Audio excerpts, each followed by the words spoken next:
இனிய தமிழ் பேசும் தமிழ் உள்ளங்களுக்கு யுனிவர்சல் வாய்ஸ் 369 சேனலுக்கு உங்களை அன்போடும் பண்போடும் அழகாக வரவேற்கிறேன். ஆஸ் யூஷுவல் பார்க்குறவங்க ஒரு டம்ளர் தண்ணி குடிச்சிக்கோங்க. இது பார்க்குறப்ப மட்டும் இல்லைங்க, அடிக்கடி உங்களுக்கு டிப்ரெஷனில் போகும்போது நல்லா தண்ணியை குடித்து ஒரு வைப்ரேஷன் லெவலில் கொஞ்சம் அலர்ட் ஆகி நீங்கள் பாசிட்டிவிட்டியை நீங்கள் பூஸ்டப் பண்ணிக்கோங்க. ஏன்னா பாசிட்டிவிட்டியாக இருக்கும்போது நமக்கு நல்ல நல்ல விஷயங்கள் வரும். இதுதான் ஈர்ப்பு விதி. இன்றைக்கி பார்க்குறவங்களுக்கு என்ன தெரிஞ்சுக்கணும் அப்படிங்கிற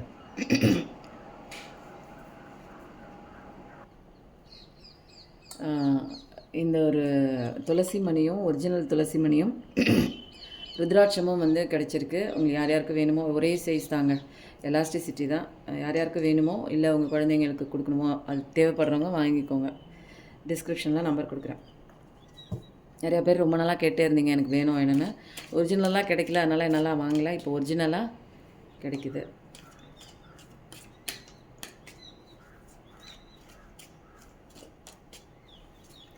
பார்க்குறவங்களுக்கு என்ன விதமான மெசேஜஸ் இன்றைக்கி டிவைன் கொடுக்குறாங்க, ஸ்ப்ரெட் கொடுக்குறாங்க பார்க்கலாம்.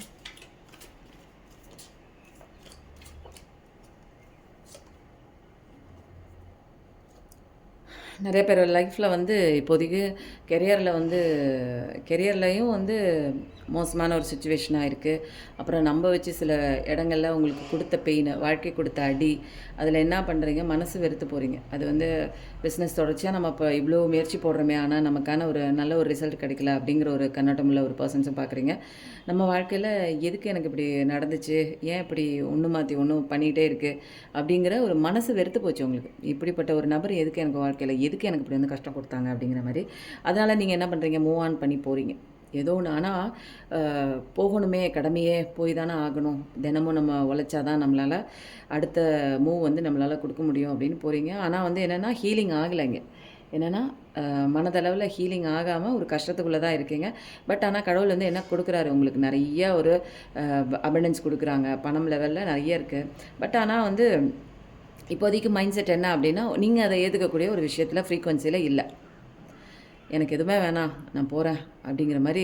என்ன இப்படியெல்லாம் இருக்காங்க, என்ன இப்படி ஒரு விஷயம் நமக்கு பண்ணுறாங்க, எனக்கு ஏன் இப்படிப்பட்ட ஒரு பிஸ்னஸில் தொடர்ச்சியாக அப்படி அடி விழுந்துகிட்டே இருக்குது, நான் எடுத்து வைக்கிற அத்தனை விஷயமும் இப்படியே இருக்கேன், நான் எதுலையாவது ஒன்றில் மூவ் ஆன் பண்ணி ஏதாவது ஒன்று பண்ணணும்னு நினைக்கிறேன். ஆனால் அந்த இடத்துலலாம் எனக்கு சரியான வழிகாட்டுதல் இல்லை. எனக்கு ஒரு லைஃப்பில் ஒரு முன்னேற்றமே கிடைக்கல, திரும்ப திரும்ப கீழே விழுந்துகிட்டே இருக்கேன் அப்படிங்கிற மாதிரி சில விஷயங்கள். ஆனால் கடவுள் உங்களுக்கு நிறைய விதமான அபண்டன்ஸ் கொடுக்குறாரு.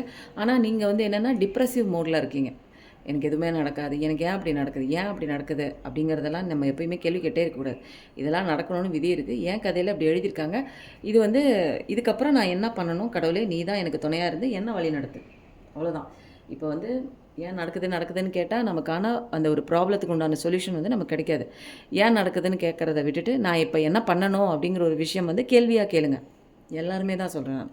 எல்லாருமே இதுக்கப்புறம் நான் என்ன பண்ணணும் அப்படின்னு கேள்வி கேளுங்க. எனக்கு ஏதோ ஒன்று நடக்குது, என்னை மீறின ஒரு விஷயமா இருக்குது. இப்போ இது கடவுள் தான் இது எல்லாமே பண்ணிகிட்ருக்காரு. எதுக்காக நடக்குதுங்கிற ஒரு பெரிய பிரபஞ்ச ரகசியம்லாம் எனக்கு தெரியல. நான் என்ன தெரிஞ்சுக்கணும், நான் என்ன கற்றுக்கணும், நான் எதுக்கு இங்கே நிற்கிறேன், நான் எப்படி மூவ் ஆன் பண்ணுறது, எல்லா விஷயத்தையும் கேளுங்க. இங்கே எல்லாமே அவர் கற்றுக் கொடுப்பாரு.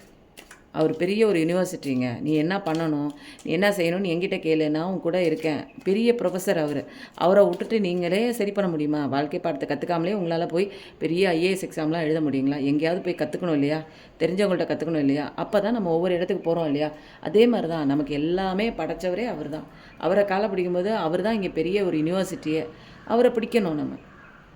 இங்கே நம்ம தான் பண்ணுறோம் அப்படிங்கிற ஒரு மாயான ஒரு விஷயமோ, இதுதான் கரெக்டு, இதுதான் சரி, இதுதான் உண்மைன்னு நினச்சிட்ருக்கிற அந்த வலையில் போய் நம்ம மாட்டிக்கிட்டோம். இங்கே அதுக்கு உண்டான பாடங்களை படிக்கும்போது கொஞ்சம் பெயின்ஃபுல்லாக தான் இருக்கும். எங்கள் ஐஏஎஸ் கலெக்டர் ஆகிறது அப்படின்லாம் ரொம்ப ஈஸியாக ஆகிடுவோமா இல்லையா? கஷ்டப்பட்டு தானே ஐஏஎஸ் கலெக்டர், ஐபிஎஸ் இதுக்கெலாம் எக்ஸாமுக்கெலாம் படிக்கிறோம். டிஎன்பிஎஸ்சிக்கு எக்ஸாமுக்கெலாம் எவ்வளோ கஷ்டப்பட்டு படிக்கிறீங்க. அப்போது பணம் சம்பாதிக்கிறதுக்கு உண்டான விஷயத்தையே நீங்கள் இவ்வளோ படிக்கும்போது ஒரு ஆன்மாங்கிறது எவ்வளோ பெரிய விஷயம் தெரியுங்களா? நம்ம லைஃப்பில் என்ன பண்ணணும், நம்ம சந்தோஷமாக இருக்கிறதுக்கு என்ன விதமான ஒரு வாழ்க்கை பாடத்தை கற்றுக்கணும், யாரெல்லாம் இங்கே லெசன் சொல்லி கொடுக்குறாங்க, நம்மளை சுற்றி இருக்கிறவங்க தான் இங்கே லெசன் சொல்லி கொடுக்குறாங்க. அப்போது யார் இங்கே மெயினான ஒரு டீச்சர் யார், ப்ரொஃபஸர் யார், நம்ம யூனிவர்சிட்டியோட ஹெட்டு யாருன்னா கடவுள் தான். இப்போ நம்மளை சுற்றி இருக்கிறவங்கெல்லாம் டீச்சர் மாதிரி பாடம் சொல்லி கொடுக்குறாங்க. பட் யூனிவர்சிட்டி யார், புரியுதுங்களா? இன்னும் கரெக்டாக இப்போ சுற்றி இருக்கிறவங்களாம் நமக்கு என்னென்னா சில சுச்சுவேஷனுக்கு தகுந்த மாதிரி ரியாக்ட் பண்ணுவாங்க. ஏன்னா அவங்களும் இங்கே டீச்சர்னு சொல்ல முடியாது. நம்மளோட டீச்சர் கடவுள் தான். சுற்றி இருக்கிறவங்க எல்லாமே அவங்களுக்குமே ஒன்றும் புரியலை. எவ்வளோ பேர் உங்கள் வாழ்க்கையில் அவங்க சஜஷன் கொடுக்குறாங்க, இவங்க சஜஷன் கொடுக்குறாங்க, இது நடக்குது அது நடக்குது. பட் ஆனால் வந்து உங்கள் வாழ்க்கையை முன்னேற்றம் அடையணும் அப்படின்னா உங்கள் கையில் இருக்கிற ஒரு விஷயம், நீங்கள் பண்ணக்கூடிய ஒரு விஷயம் தான் உங்கள் வாழ்க்கையை நவுத்தி கொண்டு போகும். யார் வேணாலும் அது பண்ணால் நல்லாயிருக்கும், இது பண்ணால் நல்லாயிருக்கும், இது சரியாயிடும் அது சரியாயிடும், இது பண்ணுறது தப்பு அது பண்ணுறது தப்பு, இது ஏன் செஞ்ச அது ஏன் செஞ்ச அதனால தான் அப்படி போச்சு. ஆனால் எல்லாத்தையுமே கேளுங்க. பட் ஆனால் நீங்கள் உங்கள் வாழ்க்கை லைஃப்பில் நீங்கள் தான் கதை எழுத போகிறீங்க. நீங்கள் தான் எது நடந்தாலும் உங்கள் வாழ்க்கைக்குள்ளே நீங்கள் தான் மாட்ட போகிறீங்க, நீங்கள் தான் தப்பிக்க போகிறீங்க. புரியுதுங்களா? சிங்கத்தை கொண்டாந்து விட்டுட்டாங்க உங்களுடைய அந்த ஒரு போராட்ட காலத்துக்குள்ளே. அப்போது நீங்கள் எடுக்கிற ஒவ்வொரு முயற்சியும் தான் சிங்கத்துக்கிட்டேருந்து உங்களை காப்பாற்றும். மற்றவங்க வந்து வெளியில் உட்காந்துருக்கவங்க சொல்லலாம், அந்த பார்த்துட்ருக்கிறவங்க வெளியில் வந்து சர்க்கஸ் பார்த்துட்ருக்கிறவங்க சொல்லலாம், அப்படி பண்ணி இப்படி பண்ணி இப்படி பண்ணி இப்படி பண்ணு. ஆனால் தெளிவாக அழகான ஒரு கண்ணோட்டத்தில் ஒரே மைண்ட் செட்டோட நீங்கள் வந்து அந்த போராட்ட காலத்தில் என்ன பண்ணணுங்கிற அப்படி ஒரு விஷயமும் இது கடவுள் சக்தியை பிடிச்சிக்கிட்டு உங்களோட சக்தியை தெரிஞ்சுக்கிட்டு நீங்கள் அந்த சிங்கத்தோட போராடும் போது நீங்கள் ஜெயிக்க முடியும். அவங்க சொல்கிறாங்க இவங்க சொல்கிறாங்க உட்காந்துட்டு இருக்கவங்களுக்கு உங்களுடைய அந்த ஒரு சுச்சுவேஷன் வந்து புரியாது. அதனால் அவங்க அதை சொல்லிட்டாங்க இதை சொல்லிட்டாங்கன்னா அவங்க உட்காந்துட்ருக்காங்க, வெளியில் உட்காந்துட்ருக்காங்க. உங்கள் வாழ்க்கைக்குள்ளே அவங்க வரல. நீங்கள் வந்து நடுவில் வந்து அந்த சர்க்கஸ் கூடாரத்தில் நடுவில் இருக்கீங்க, நீங்கள் போராட்ட காலத்தில் இருக்கீங்க. அப்போ இந்த சுச்சுவேஷனில் சிங்கத்திட்டேருந்து நீங்கள் தப்பிக்கணும்னா நீங்கள் வந்து முயற்சி பண்ணி கடவுளோட அந்த ஒரு கைடன்ஸோடு நீங்கள் வந்து இதில் போராடணும். அவங்க சொல்கிறதெல்லாம் காதில் வாங்கிக்கோங்க. பட் ஆனால் நீங்கள் எடுக்கிற விஷயம்தான் அதுதான் உங்களை காப்பாற்றும். புரியுதுங்களா? அவங்க சொல்லிட்டாங்க நான் அதை கேட்குறேன்னு அவங்க சொல்லிட்டு போனீங்கன்னா அது அவங்க வாழ்க்கை கிடையாது. நிச்சயமாக ஜட்ஜ்மெண்ட் ஜஸ்டிஸ் இருக்குங்க. யாருக்கோ ஒருத்தங்களுக்கு எனக்கு ஜட்ஜ்மெண்ட் வேணும்னு கேட்டே இருக்கீங்க. நிச்சயமாக உங்களுக்கு உண்டான ஜட்ஜ்மெண்ட் கிடைக்குது. நீங்கள் என்ன கேட்குறீங்களோ அது கண்டிப்பாக நடக்குது. இப்போ வந்து உங்களுக்கு உண்டான அந்த காயங்களுக்கெல்லாம் வந்து கடவுளே ஹீல் பண்ணுவாங்க. எனக்கு இதுலேருந்து தப்பிக்க முடியல, எனக்கு ஏன் இப்படி நடந்துச்சு, என்னால் வந்து உடல் நிலையும் வந்து பாதிக்கப்பட்டிருக்கு, உடலாலையும் வந்து ஹெல்த்லையும் இஷ்யூஸாக இருக்குது அப்படின்னா எல்லாத்துக்கும் உண்டான ஜட்ஜ்மெண்ட். உனக்கு எது அநீதி நடந்துச்சோ இங்கே வந்து கர்மா தான். கர்மானால இவ்வளோ காலம் கஷ்டப்பட்ட இது எல்லாமே முடிஞ்சு போச்சு, எண்டிங் வந்துச்சு. இனிமேல் உனக்கு வந்து தவறிழைத்தவங்களுக்கு உண்டான தண்டனை கொடுக்கக்கூடிய ஒரு காலம் எப்போ வரும் அப்படின்னா நீ உன்னை பார்த்துட்டு நீ போகும்போது உனக்கு காயம் கொடுத்தவங்களுக்கும் தண்டனை கிடைக்கும். ஏன்னா எல்லாருமே இங்கே லெசன் படிச்சு தான் அவங்க தப்பு செஞ்சால் தண்டனை உண்டு.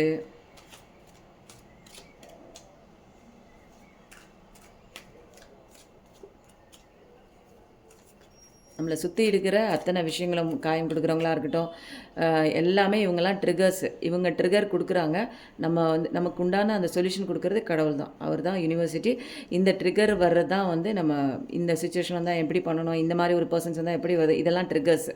புரியுதுங்களா? இந்த ட்ரிகர்லாம் வந்து உண்மையை நினச்சிட்டு இந்த மாயைக்குள்ளே மாட்டாமல் என்னுடைய கடவுள் யூனிவர்சிட்டி அவர் இருக்கார். அவரை நோக்கிய பயணம் தான் நம்ம போகணும். கடவுளை நோக்கி பயணம் பண்ணும்போது நான் இந்த லெசன்லாம் ஈஸியாக இந்த ட்ரிகருக்குள்ளெல்லாம் நான் மாட்ட மாட்டேன். ட்ராமாஸ்குள்ளே எதுலேயுமே நான் மாட்ட மாட்டேன். தப்பிச்சு அழகாக என்னுடைய நான் வாழ்க்கையில் எதை நோக்கி போகணுன்னு கடவுள் கொடுத்துருக்காரோ அந்த விஷயத்த அழகாக பண்ணிடுவேன்.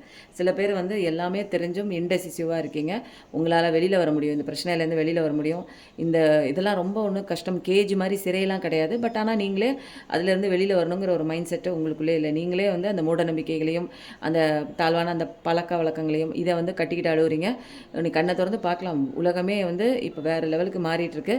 உங்களுக்கு உண்டான சில விஷயங்கள் மாறுதல் கொண்டு வரணும். அதெல்லாம் கண்ணையும் கட்டி கண்கட்டையும் அவுத்து விட்டுட்டு கை கட்டையும் அவுத்து விட்டுட்டு அழகான ஒரு பிரகாசமான வாழ்க்கை இருக்குது. அதெல்லாம் கண்ணை திறந்து நீங்கள் தான் பார்க்கணும்.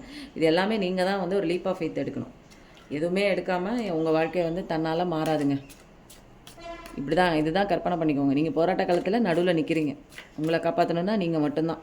சிங்கத்துக்கிட்டேருந்து நீங்கள் தப்பிக்கணுன்னா நீங்கள் எடுக்கிற முடிவு கடவுளை மட்டும்தான் பிடிக்க முடியும். கடவுளோட துணை தான் இங்கே மெயினாக இங்கே ப்ளே பண்ணுது. ஆனால் நம்ம கடவுளை நம்புறதில்ல, மற்றவங்கள நம்புகிறோம், நம்மளையும் நம்புறதில்ல.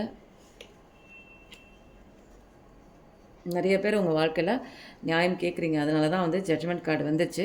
எனக்கு அப்படி செஞ்சேன், எனக்கு அப்படி நடக்குது, கடவுளை எனக்கு எதனால் இப்படி நடக்குது, நான் என்ன பாவப்பட்ட ஒரு ஜென்மமா அப்படின்னா அப்படிலாம் கிடையாது. நீங்கள் தெரிஞ்சிக்க வேண்டிய ஒரு பிளெஸ்ஸிங்கான ஒரு சைல்டு. இந்த நேரத்தில் இதுதான் லெசன், இதுதான் உலகம், இதுதான் வாழ்க்கை அப்படிங்கிற தெரிஞ்சிக்கக்கூடிய ஒரு கட்டத்துக்கு வந்துட்டீங்க. ஃபைனல் லெசன் இது. இந்த லெசனில் வந்து நீங்கள் படித்தே ஆகணுங்கிற சுச்சுவேஷனுக்குள்ளே வந்ததுனால தான் உங்களுக்கு இப்படி வந்திருக்கு. நீங்கள் வந்து நிறையா பேர்கிட்ட கேட்குறீங்க, எனக்கு ஏன் அப்படி பண்ணேன், எனக்கு ஏன் இதுக்குள்ளே லைஃப்பில் வந்த அப்படின்னு தெளிவாக கேட்குறீங்க. அப்படின்னா அந்தளவுக்கு கடவுள் உங்களை வந்து கொஞ்சம் கொஞ்சமாக வந்து மைண்ட் லெவலில் கொஞ்சம் வந்து மாற்றிருக்காரு. உங்கள் கஷ்டத்துலேருந்து கொஞ்சம் உங்களை வெளியில் கொண்டு வந்திருக்காரு. அழுதுகிட்டே இருந்தவங்களை இப்போது நீங்கள் தான் முக்கியம் அப்படிங்கிற ஒரு ஸ்டேட்டுக்கு உங்களை கொண்டு வந்திருக்காரு. செல்ஃப் லவ் பண்ண வச்சுருக்காரு. உங்களுக்கு உண்டான விஷயங்கள் நிறைய பேர் கான்சன்ட்ரேஷன் பண்ணி நம்ம தான் பார்க்கணும் அப்படிங்கிற ஒரு ஹீலிங் ஸ்டேஜுக்கு, லைஃப் வந்து ப்ராக்ரஸிங் ஸ்டேஜுக்கு, முன்னேற்றம் அடையக்கூடிய வழிக்கும் நிறைய பேர் போயிட்டுருக்கீங்க. அதனால தான் வந்து கார்ட்ஸ் எல்லாம் பயங்கரமாக வருது, ஜட்ஜ்மெண்ட் வருது. அதனால் ஜட்ஜ்மெண்ட்டுன்னு க்ளைம் பண்ணுங்கள். உங்களுக்கு இந்த விஷயம் வேணும்னா எப்போயுமே ரீடிங்குள்ளே வரும்போது நீங்கள் பார்க்கும்போதே நிறைய பேர் வந்து லைக் கொடுத்து ஷேர் கொடுத்து உள்ளே வந்துருங்க. எனர்ஜிக்குள்ளே வந்ததுக்கப்புறம் உங்களுக்கான மெசேஜஸ் வந்து கண்டிப்பாக நிறைய வரும். இப்போ அடுத்தது வந்து நம்ம என்ன பண்ண போகிறோம் அப்படின்னா, அடுத்த சில விஷயங்கள் கைடன்ஸ் அஃபர்மேஷன் பண்ணுங்கள். என் வாழ்க்கையில் நல்லா இருக்குது, சந்தோஷமாக இருக்கேன், இன்னும் எனக்கு வேணுங்கிற விஷயம் கடவுளே கொடுக்குறாரு, அவருக்கு தெரியும் அப்படிங்கிறத சொல்லுங்கள். இந்த கஷ்டம் வர்றது எல்லாமே உங்களுடைய இன்னர் ஸ்ட்ரென்த் வந்து நீங்கள் தெரிஞ்சுக்கிறதுக்காக தான். அதுக்கு தான் உங்களுக்கு என்ன இருக்குது, உங்களோட பவர் என்னன்னு தெரிஞ்சிக்காத ஒரு சுச்சுவேஷனில் தான் ஏதோ ஒரு விஷயத்தில் அடிக்ஷனாக இருக்கீங்க. அதுலேருந்துலாம் வெளியில் வருவீங்க. அதுக்கு உண்டான கஷ்டம் தான் இது. கடவுளை காலை பிடிச்சிக்கோங்க. வேறு ஒன்றுமே இல்லை, சரணாகதி தான். சரணாகதி அடையும் போது நீங்கள் வந்து உங்கள் வாழ்க்கை வந்து வேறு லெவல் சந்தோஷத்துக்கு வந்து போகும். ஏஞ்சல்ஸ்லாம் உங்களை கைட் பண்ணுறாங்க, புரியுதுங்களா? நீங்கள் வந்து நான் தனியாக இருக்கேன் அப்படின்னு நினைக்காதீங்க. கைடன்ஸ்லாம் தான் நமக்கு பக்கத்தில் இருக்கிற ஒரு சப்போர்ட்டு. மேலே இருக்கிற கடவுள் தான். நிறையா மிஸ்ஸிங் எனர்ஜி, ஏதோ ஒன்று மிஸ் பண்ணிட்டோன்னு அந்த எனர்ஜி உங்களுக்கு நிறைய இருக்குது. சில விஷயங்களை வந்து உங்கள் கஷ்டமாக பாருங்கள் எப்படி வருது பாருங்கள், மிஸ்ஸிங் எனர்ஜி. அதை அவாய்ட் பண்ணிடுங்க, விட்டுருங்க. ஏதோ ஒன்று மிஸ் பண்ண மாதிரி உங்களுக்கு ஃபீலாக இருந்தது அப்படின்னா அதெல்லாம் வந்து நீங்கள் விட்டுருங்க. கடவுளோட அந்த 21 டேஸ் சேலஞ்சு கண்டிப்பாக எடுத்துக்கோங்க. 21 நாள் எல்லாமே ஹீலிங் நடக்குது. இந்த சைக்கிள் கம்ப்ளீட் பண்ணுறதுக்கு தான், அவங்க கெட்ட காலம் முடியறதுக்கு தான். ஹெல்த் இஷ்யூஸ் நிறையா பேருக்கு இருக்குது. நினச்சி கஷ்டப்பட்டு கவலைப்பட்டே இருக்கீங்க வாழ்க்கையை. ஆனால் ஏஞ்சல்ஸ்லாம் கைட் பண்ணுறாங்க. தொலைஞ்சி போன மாதிரி ஒரு சுச்சுவேஷன், வாழ்க்கைக்குள்ளே நீங்கள் தொலைஞ்சி போயிட்டீங்க. வாழ்க்கை தொலையில் இந்த போராட்ட காலத்தில் நீங்கள் காணா போயிட்டீங்க. போராடணும், பட் ஆனால் நீங்கள் இல்லை. இந்த இடத்துல எனக்கு வந்து ஆப்போசிட்டில் ஒரு சிங்கம் மாதிரி ஒரு விஷயம் நிற்குது, ஒரு பெரிய பயங்கரமான ஒரு விஷயம் நிற்குது. நீங்கள் தான் சண்டை போட்டாகணும், உங்களுக்கான டைமு. ஆனால் நீங்களே உங்களை தொலைச்சிட்டு நிற்கிறீங்க. உங்கள் பவர் என்ன ஏதுன்னே தெரியாமல், எது இப்படி வந்துச்சு, நான் எப்படி பண்ணணும், நான் என்ன செஞ்சு இது கூட போராடணுங்கிற அந்த தெளிவு இல்லாமல் இருக்கிறதுனால நீங்களே தொலைஞ்சு போயிட்டீங்க. கண்டுபிடிங்க, உங்களை நீங்களே கண்டுபிடிக்கக்கூடிய ஒரு தருணம் தான் இப்போதைக்கு. உங்களுக்கு தேவையான விஷயம் ஒரு ஸ்ட்ரென்த்து தான், கடவுளோட ஆஞ்சநேயரோட ஸ்ட்ரென்த்து. அதனால் கடவுள்கிட்டே கைடன்ஸ் நம்ம வாங்கிக்கலாம். ஆஞ்சநேயர் இன்றைக்கி உங்களுக்கு என்ன மெசேஜஸ் வந்து கொடுக்குறாங்க அப்படின்னு பார்க்கலாம். உண்மையை மட்டும் பேசுங்க எப்பயுமேங்க.